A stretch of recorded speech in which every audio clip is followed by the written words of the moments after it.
لله رب العالمين آمين آمين يا رب العالمين.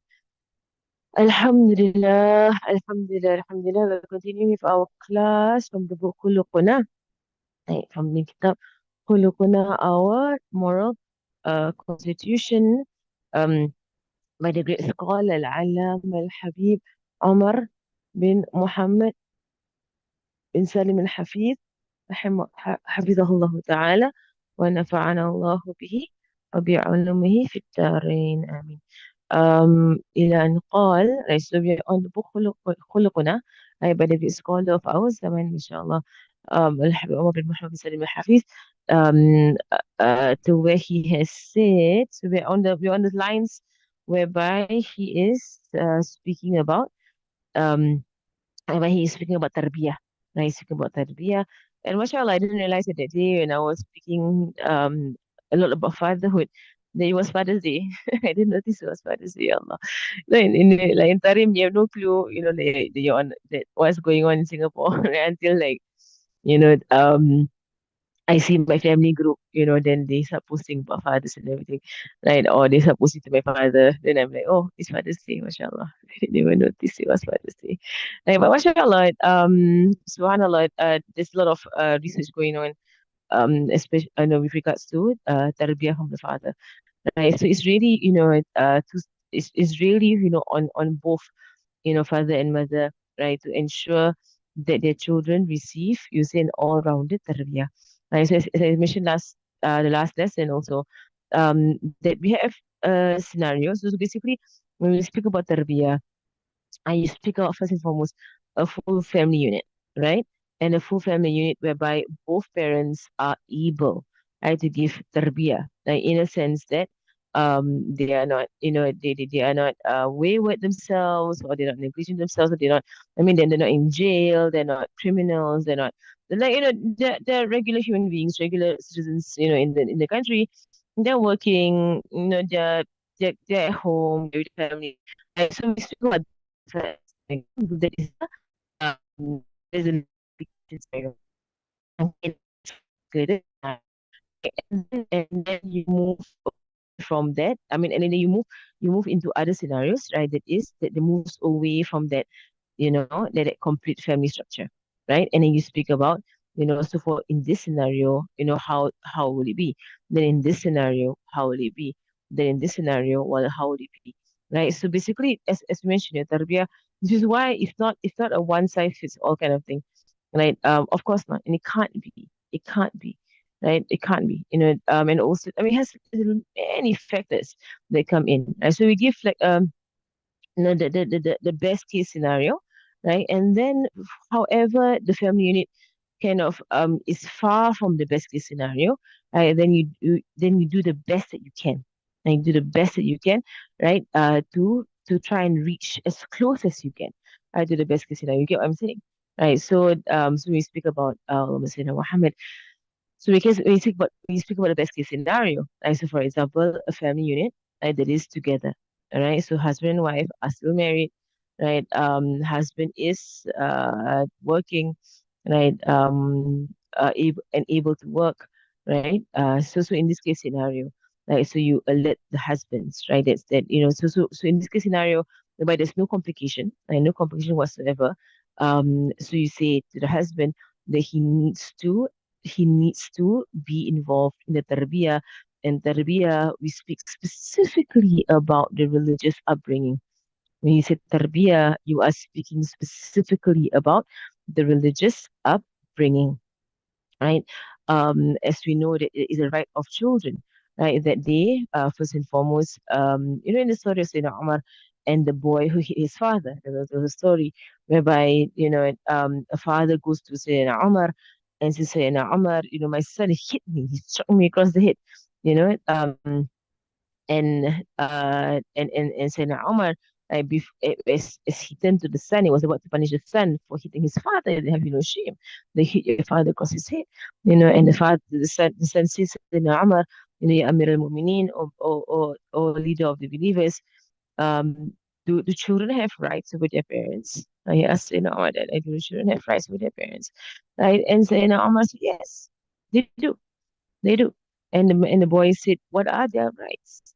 And Sayyidina Umar said, first and foremost, that they give them a good name, right? There is a right of a child that they give them a good name, right? And really, sometimes, yeah, Allah, our society and the naming of children, why, ya Allah? Like they want to be fancy, they want to be unique, they want to be all kinds of things. When you give your children names that are, ya Allah, I wonder at these names. Like, who's advising you? Is anyone advising you? I mean, sometimes I see names of children, like, really, subhanAllah, is anyone advising these people? About names of their children. SubhanAllah, come, let's keep it simple, mashallah. Let's keep it, the best names are the names of the righteous. And honestly, if you don't keep it simple, like keep it easy, go with the righteous. Who are the righteous people? For boys, go with prophet names, the best names, prophet names, Sahaba names, any simple, mashallah. And they are beautiful names. Sahaba and prophets have beautiful names. I really wonder why must it get so, creative in the names of their children. Just keep the prophets, keep the Sahaba, you're fine. Name. Okay, like you want a good meaning. Some people sometimes they ask me if they want to name their child this particular name, right? But then they found out that the meaning is a weird meaning. Like for example, Abu Bakr, right? So they say Abu Bakr, one name is Abu Bakr, but Abu Bakr, has the meaning like Bakr would be the meaning of camels, so father of camels, and they say that's weird. The meaning is weird. No, no, no, no, no, no. When you choose a name of a righteous person, you don't look at the meaning. You don't actually look at the meaning. Is the righteous person that you're naming your child after? So all the great Abu Bakr that there ever were, and there are many. Oh, they say now Abu Bakr being the first one. Like I said, of course, Siddiq being the first one. Then you have a series of Abu Bakrs in Tarim, like who are in Tarim especially who are righteous men. Like they are of the greatest awliya. Like, this is in Abu Bakr is known to be a name where they can raise a person into the level of wilaya, of sainthood. Yeah, people say, I want to name my child this name, but what is the meaning? And I say, it's the name of a righteous person. Khalas. Why you have so many questions? It's the name of a righteous person. Done, you're done. Khalas.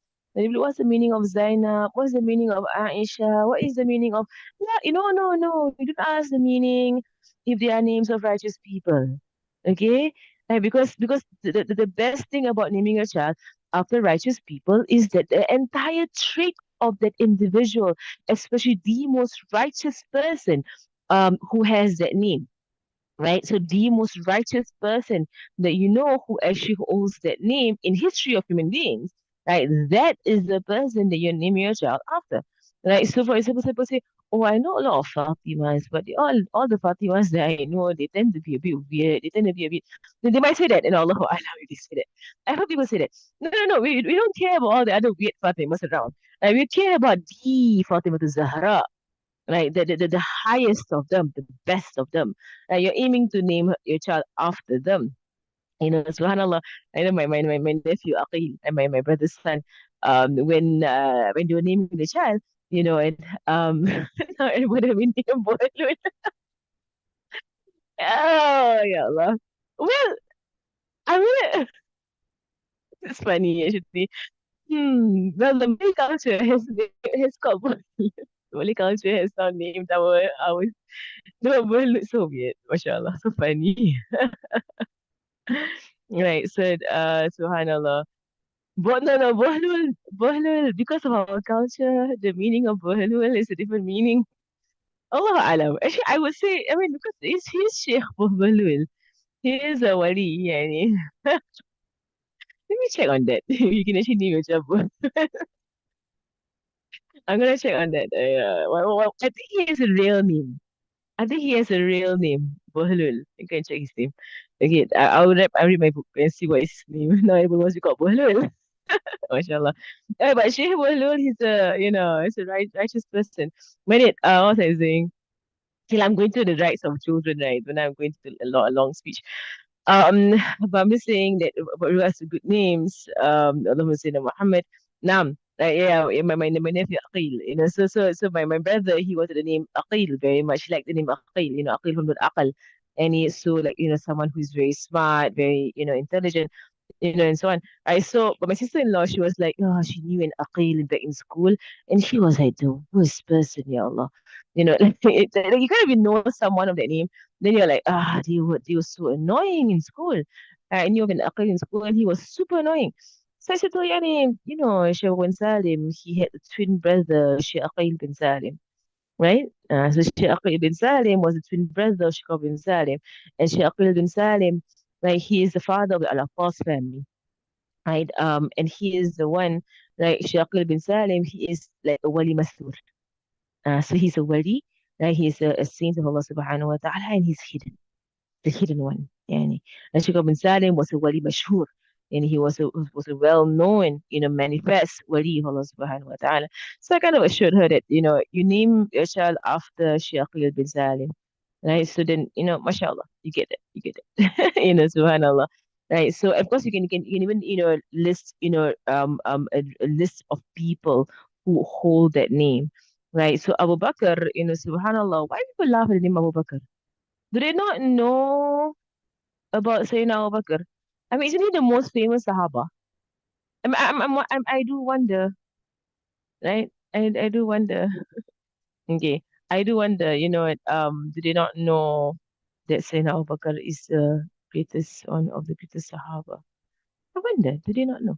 Okay, with regards to naming your cats after Sahaba, I will advise against it because that is disrespect to Sahaba. It's disrespect. You can't actually do that. Right? So, like, for example, if I have a cat, right? I can't say, I can't name the cat a prophet's name, nor a Sahaba's name. It's a cat. It's a cat, right? So like for example, if I see my kids morning, I'll be like, hey, la la la la la, Omar. I mean, no, it's I'm like, yeah, Omar baby. I mean, that's how I treat my kid. And I'll be like, lapar, hungry, come, ya Abu Bakar, ya Osman. No, no, no, no, no. It's a cat. You call your cat Chomil, or you call your cat Lala, or you call your cat the animals. The animals. Right? You don't call your cat Muhammad, yani. You don't call your cat Abu Bakr, wala Osman, wala Ali. لا. You got human beings as human beings, right? ولقد شرفنا بني آدم. Then we have honored the human being. Right? So I would say to your friend, it is not respectful on the Sahaba to name your cats after Sahaba. I love cats. I'm a big lover of cats. I just saw my cat this morning. Kasihan, Naji, mashallah. Like I'm in the poor thing. He's outside my room. That's my husband allow him to sleep with us. But if I had my way, he would be in my room. Right? But, but he sits right outside my door. Right outside my door, he sits there. Like my cat. Like so, yeah, is disrespectful, right? To name your animal after a great human being. Right? So you have two extremes now. You have people who are naming their children all kinds of weird names. I don't know where they get these names from. I think just Google online and Muslim boy, Muslim names, boy, girl, Muslim names, and just look around and see if some weird looking and nobody has, and then you them to the Sahaba or the prophets, the righteous people. Simple as that. Maryam is a very beautiful name. Like Fatima. So the Fatima Zahra has many names. Mardiya, Radiya, Zakiya, Abida, Alima. These are all the names of the Fatima Zahra. And so many names, so many beautiful names. But people are like, weird name they're finding online. I don't know where they get these names from. Right. So but I would say yeah, I would say that to advise her to change her cat's names, right? Because it is disrespectful to Sahaba. Right. So you can name your animals after the animals of Rasulullah Sallallahu Alaihi Wasallam. I had a cat named Huraira, right? Passed away as a Huraira. Yeah, this cat didn't become a Hirra. But I had a cat named Huraira. Huraira just means cat. Like, not Abu Huraira, okay? I call my nephew Abu Huraira, and because he loves cats. But I had a cat named Huraira. And Huraira means kitten. Huraira means kitten. I had a cat named Mu'izza, and Mu'izza is the cat of Rasulullah Sallallahu Alaihi Wasallam. I had a cat named Duldul. Duldul is the donkey of Rasulullah Sallallahu Alaihi Wasallam. I had a cat named Qaswa. Qaswa, all my cats. Cat named Qaswa. Qaswa is the camel of Rasulullah Sallallahu Alaihi Wasallam. Because I would never own a camel nor a donkey, right? So I began naming my cats after the animals of Rasulullah Sallallahu Alaihi Wasallam. He has another donkey named Ya'fur. Right. So if you know the names of the animals of Rasulullah Sallallahu Alaihi Wasallam, you can copy that if you want the barakah of that, copy him in how he named his animals. So there was Ya'fu, there was Duldul, he had a few animals and he named them. You can go that way, but not any Sahaba names. I would say that's disrespectful, right? To name your animals after Sahaba. I mean, that's disrespectful, right? So I mean, but usually animals you give them like a cute name. Okay, you call them, cutie, or you call them, um they had a cat here called Bukhur. They call the cat Bukhur because he's so black. He's Bukhur, or you call him like, Fluffy or Cloudy or Smoky or whatever lah. But seriously, not Sahaba names, not Sahaba names, right? Be respectful to the Sahaba.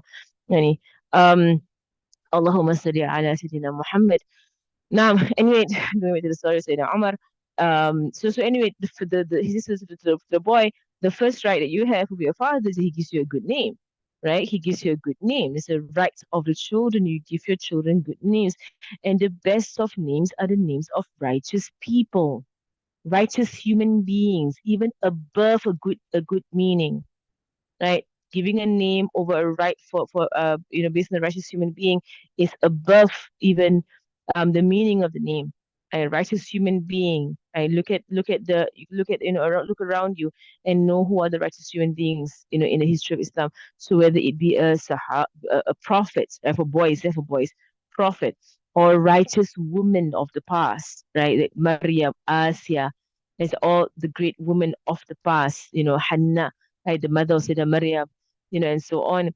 And then you have, the mothers, of the believers, right? The companions, and then you have the righteous women that come thereafter.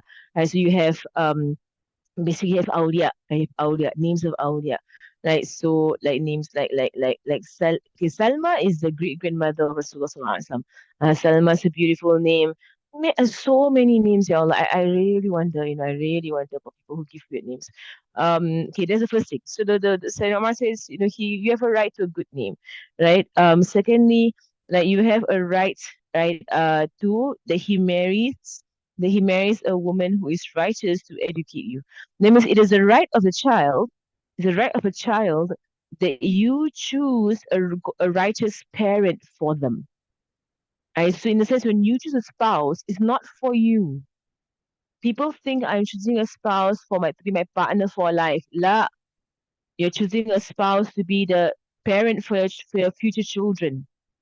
That's what you look at when you look for a spouse. Like so some people say, oh no, he's kind of boring. No, no, no, no, no. Look at is will he be a good father? Like will he be a good imam in the house? Like will he be able to lead you and your children? Right? You're not looking for a partner for yourself as much as you are looking for a father for your children. You get me? So boring is good. I like boring. I mean, you might think it's boring. That's good. But is he someone righteous? Is he someone who prays on time? Is he someone who is, upright? Is he someone who has good character? Is he someone who, knows the religion and knows the importance of the religion? Right? Is he someone, who does all of these things? Right? SubhanAllah. So second right is that he chooses a spouse, to be a righteous mother or father for his children. And the third one is that of the rights of children is that the father, or fathers, the father teach them the book of Allah. The father teaches them the book of Allah, the Quran. Right? Quran not just ngaji and not just recitation. Quran also means the meanings in there, the laws of Islam, basically the laws of Islam. The laws of Islam, the obedience to Allah subhanahu wa ta'ala, aqidah, tasawwuf, tazkiyah, like all of the different sciences and different, aspects of Islam, fardu'ain, and fardu'ain. And that is expected of fathers because it's expected that every Muslim knows this. So a father can't say that, oh, I don't know this, I can't teach my child. No, aren't you a Muslim? Aren't you a Muslim? Why don't you know your fardu'ain? Every believer should know this. Right? Fardu'ain is on every believer to know, right? So the fardu ain is on the neck of the father, on the neck of the father to teach fardu ain. It's on his neck, huh? He's held responsible. On the day of judgment, he's held responsible. So the boy goes, Ya Amir al-Mu'minin, oh, leader of the believers. First and foremost, my father, he named me and said the word, and this word meant, like dung beetle. Because the boy was so dark skinned. So the father named him a terrible name, which meant dung beetle in Arabic.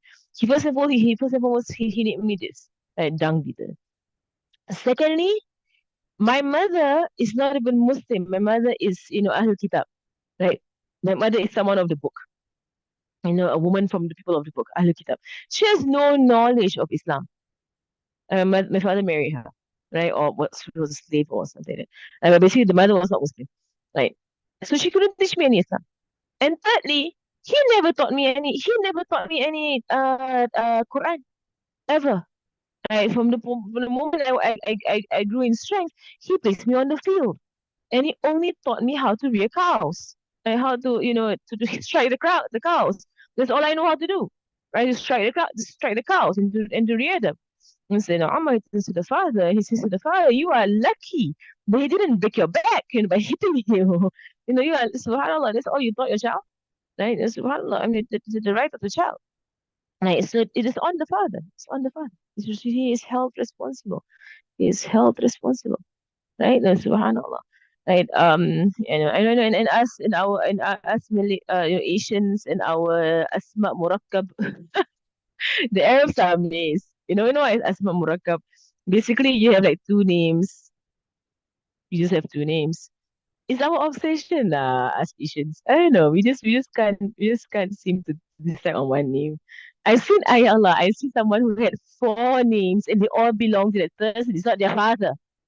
It's not their father or their grandfather. No, there were four names there, and it all belong to one person. I mean, you can have like it's called asma murakkab. Yani. You have like several names that come in a string. It's just the way we are, I guess, our culture. But the Arabs here, they're so amazed by you Asians and your neck or your obsession with having like a string of names for your children.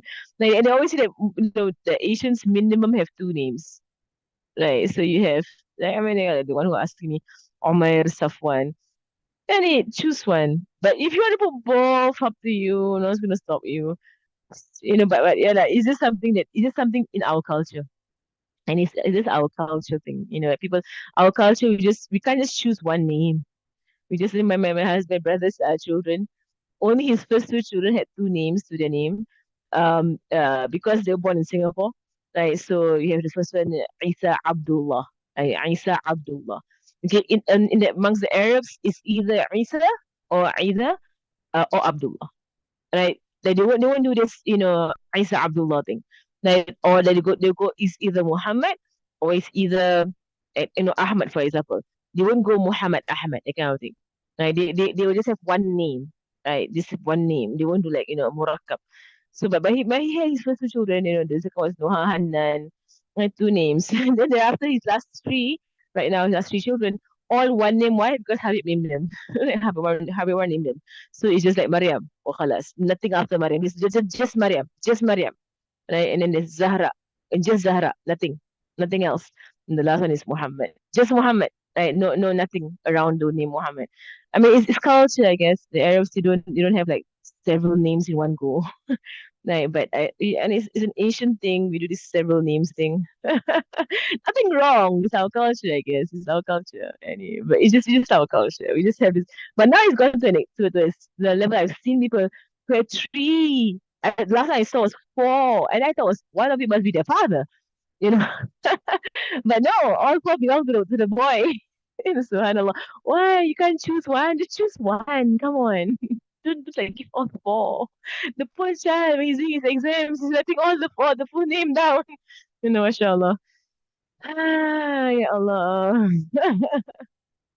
Like subhanallah, like subhanallah, you're just making your child filling out forms.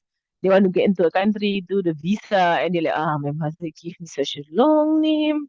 To write the entire thing down.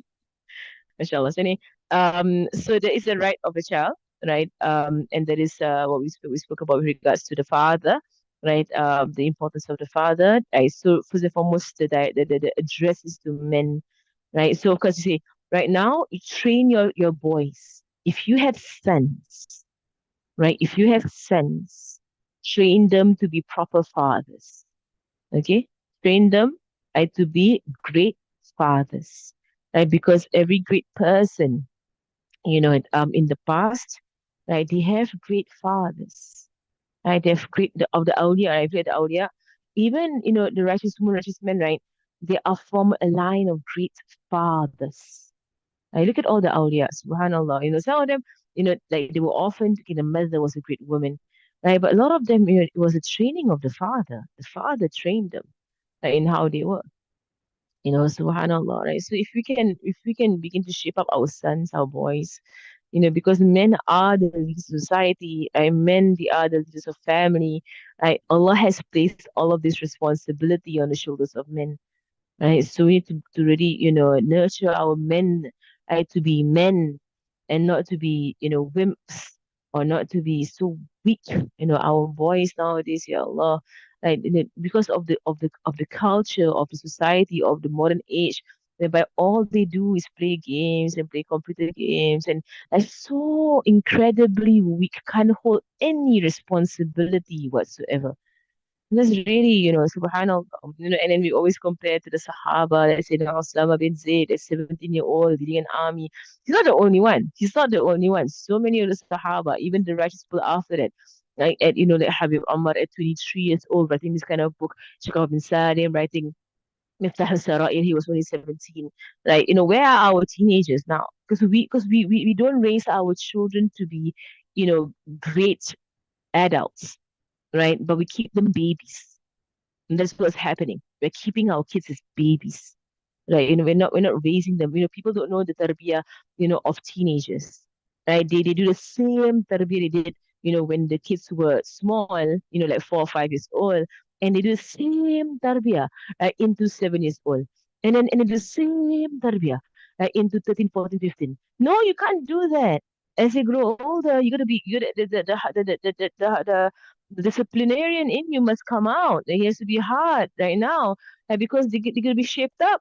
They're gonna be, adults where they are. They're gonna be strong men, strong women, right? But so subhanallah, I've seen people, and like, you're treating your children like babies, and the child is like what, 9, 10, 11.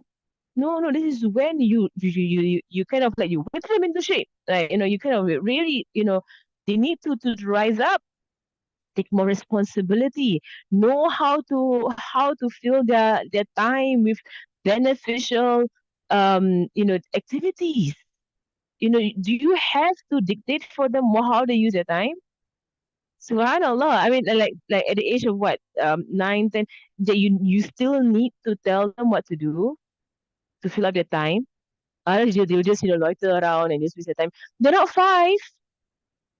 They're not five. They're not six, right? But they are they're 9. Give them. I mean, just open up doors for them in regards to hobbies and doing things that are more beneficial, and they need to begin to be human beings to live their life. Subhanallah. So anyway, we're gonna stop there for today. I think I don't know whether I want to dwell on these topics or just continue do the book. So otherwise I won't move, from these 2 points. But there's a lot to be said. A lot to be said. I'm still at the part of the abna, in regards to fatherhood. I'll see how long, inshallah, if I give myself one more week, and then I cannot have to move on, inshallah. Because otherwise I won't move. I'll just stay at the topic. Because it's a very big and very important topic, mashallah. Right, so alhamdulillah. Naam. Right, so there's some questions. How do you train our sons to be great fathers? This is a good question. Basically, first and foremost, right? I took to connect their hearts to the righteous men. Right. So when you connect their hearts to righteous, that's the first thing. First thing first. Connect their hearts to righteous men. Right. Oh, I love it when a boy, or like he is obsessed, and a Hamza, my nephew. He said he wants to name his last his brother, his younger brother. He wants to name him Hamza Asadullah. And I was like, wow, mashallah, strong name. Hamza Asadullah. He was like, no, no, I'm name Hamza Asadullah. Then I was like, no, it's kind of strong name. It's not how it is. And Habib was like, Muhammad, خلاص, I knew it. Habib called him Muhammad. And but anyway, like, because he's so attached to Hamza. And he's so attached to Hamza. He loves Hamza. This is the kind of thing that will bring out a rujula. It's called rujula. And it's a manhood, you know? Like, oh, the other day I saw one of my sons, my friend's sons during Eid. He was wearing his jubba and his rida, like the father. You see that? It's the father. He's like, oh, he's like Habib, like shit, like his father does this radar thing, So he has his radar on. He's four, so cute. That boy Ibrahim, his name was Ibrahim, so cute, walking around with his. But he's a man. He's a man, and Rajul. Right, so it's the kind of thing you attach your hearts to great men, and of course the greatest person that you're gonna see is your father, right? There's an entire impact of a great father. And I know, of course, there are scenarios whereby the father's, he's not up to standard, he has problems, drug addict. There are broken homes where the father is really, and there is a specific tarbiyah as well for those homes. If I could have some time and go through all the different types of the tarbiyah, right? But I'm speaking about the ideal scenario of the family, right? But the first thing first, attach their hearts to great men, right? So when we teach them seerah, let them know these personalities. Right, in the View of Islam books I wrote for children, I do have, in the stories, when I want to tell a story about Sayyidina Umar, Sayyidina Hassan, or Sayyidina Abu Bakr, there is a small write-up about them first. I ensure that I do a write-up about them first. Who is Sayyidina Abu Bakr? What kind of man was he? They attached him to Sayyidina Ibn Abbas, a scholar of Islam. He was a scholar of Islam. That he would go and sit with Rasulullah and he was a young boy. He wouldn't go out and play with the boys. No, but he would sit and he would take from Rasulullah all that he could. The kind of thing, like this kind of thing, this is like stories of righteous and strong people. This is what really يؤثر على قلوبهم يعني. Right? It affects them in their hearts, right? It affects them in their hearts. Then they're attached to these people. That's how you raise them, and when as they kind of really admire these great human beings, right? And so you yourself, study, learn, and you can learn so many things about people of the past, you know. And as they attach their hearts to these people, right, they want to be more like them. They want to be more like them. So on the flip side, when you attach their hearts, right, to superheroes, right, to Batman, Superman, Spider-Man, all these Transformers, all these don't know what nonsense, you are ruining them. You're destroying them, by making them attached to things that are fantasy and shaitanic. Two things, fantasy and shaitanic. Like no, no, right? Fill their hearts with the love of the attachment towards prophets and the righteous Sahaba and the awliya. Like, who are these men? Right? Subhanallah. Same thing for girls. Attach them to their hearts to the righteous women of the past. Yani. Right, this is how you train your children. For a family member who is a father, this is okay. His son to be girly, nothing wrong with anything. Oh, there's everything wrong in being girlish. There's everything wrong in being girlish, especially in our zaman, where people are changing their gender. Right? In our zaman, right? Like I would advise parents to make your boys as boyish as possible, especially our men, especially our men. Right? Make your boys as boyish as possible. Or feed their boyness. Like they want their truck, they want there's the boy in them. They want the ball. It's very obvious that the nature of boys. And boys are very different. Like they want treat them. They want to be praised. They are like they're so they're in charge. They have strength. They're so strong. Can help carry all these things. They're so strong. Boys lah. At all, do not allow any form of femininity whatsoever. Right? Let's say if a boy is attracted towards dolls, for example, right? Right. Then you teach that to be a father. Okay, so you can teach your little boy that you're an adult, right? Okay, that is your baby, you are the father. Okay, so you teach them fatherhood in that way. You're the father. Because we're in a very scary zaman of people having no gender, right? With regards to girls, you don't have to really make them all that girlish, Annie.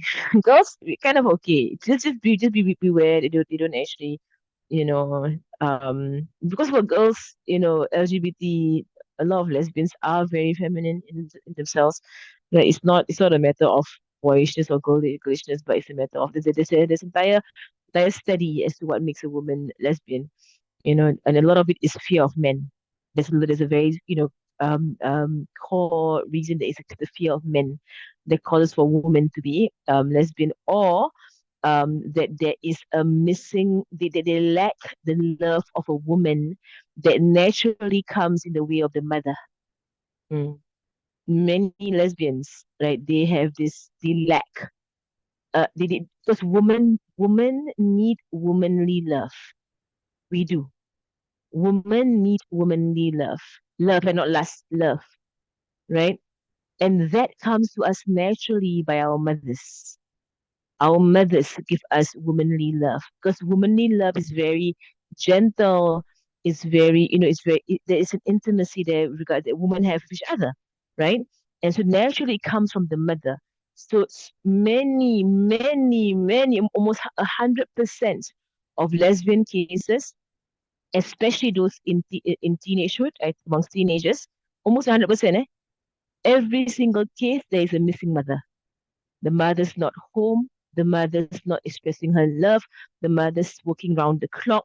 The mother's not there providing the womanly love, the feminine love that the daughter needs. So the daughter at that age, right, because it's scary to turn to men, they turn to women. It's a whole, research about around it anyway. But anyway, I was saying that, don't let your son be girlish, please, please, please, for the sake of God, for the sake of Allah subhanahu wa ta'ala. I have class now actually. My kids are waiting on the other room. Right, but let me just answer a few more questions. The study of why men look like young teens when as adults become more feminine, like official hair. Yes, it's true. It is true. It is true. Which is why I would give you the high alert, not to have them be feminine. It is very true. It's in the water. It's in the water, right? There's a lot of women hormones because women all around the world, they're taking, all these pills, right, to stop birth and whatsoever that they're doing, right? And all of these hormones, they go into a lot of product, right? So it's causing a lot of, femininity in men. It is a world, it's a world calamity, and it is going on. It is going on. And I have done it to Sibian as well, I have taught the Sibian. It's on my podcast. You can go there. But I doubt I'll be teaching it anytime soon. So don't wait on me, okay? I doubt I'll be doing it anytime soon. But I have the podcast, it's already up there. I do want to redo it. But I just doubt anytime in the next few years. I just doubt, I highly doubt. Um, I so topic plays with toys. So sister played with brother's toys. It's okay. It's okay. Right? I mean, girls being boyish, like a tomboy, is not a bad thing.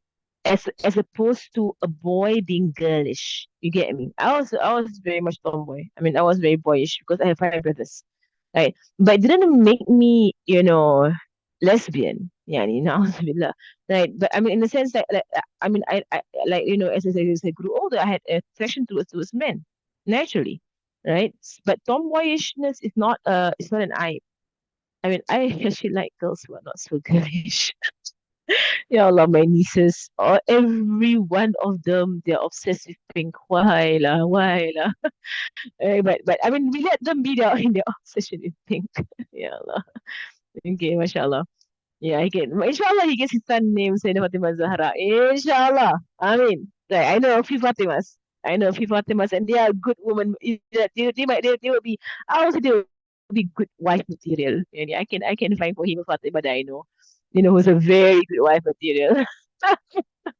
He's 7. Okay, I know of a few below 7 years old who are very good wife material. Okay, mashallah. Okay, tamam. Uh, okay, mashallah. Sayyidina Ali, mashallah. The thing is, Sayyidina Ali, it brings out a great character. Sayyidina Ali was, baby Shuja, and he has courage, strength. Sayyidina Ali, he's Babul Ilm, like Babu Madinatul Ilm, he's the beginner of knowledge. Sayyidina Ali, who Bab. Right? He's the door of the city of knowledge, and Ali. Right? So, a mufti in his right. He's one of the qurra. And it's subhanAllah. So I mean, you need to out to them. Yani. Okay, alhamdulillah, نسأل بارك الله فيكم وصلى الله على سيدنا محمد وعلى آله وصحبه وسلم والحمد لله رب العالمين الفاتحة إن الله يرزقنا منافع والعمل خالص تعليم الهدى يسر بي قبل مسة الرحم على من مشايخنا والذوب بالحق علينا وإلى حضرة النبي محمد صلى الله عليه وآله وصحبه وسلم الفاتحة. سبحانك اللهم وبحمدك أشهد أن لا إله إلا أنت وأستغفرك وأتوب إليك. Also, Eid Mubarak to everybody. كل عام وأنتم بخير. Um, inshallah, may Allah accept from your ibadah of Dhul Hijjah and all of our ibadah thereafter, inshallah. Remember to do your takbir in these days of Tashriq. After every prayer, sunnah and wajib, after every single prayer that you perform, there's a sunnah of doing takbir. I all the way till the third day of the Ayam Tashriq until Asr. Okay, so continue your takbir. And don't forget your takbir. Remind yourself right after give salam, so go into Allahu Akbar takbir, and there's a sunnah of doing slawas after takbir. Okay, so get the formulation and do it, inshallah. It's in the Ba'al Web anyway. وصلى الله على سيدنا محمد وعلى آله وصحبه وسلم والحمد لله رب العالمين. السلام عليكم ورحمة الله وبركاته.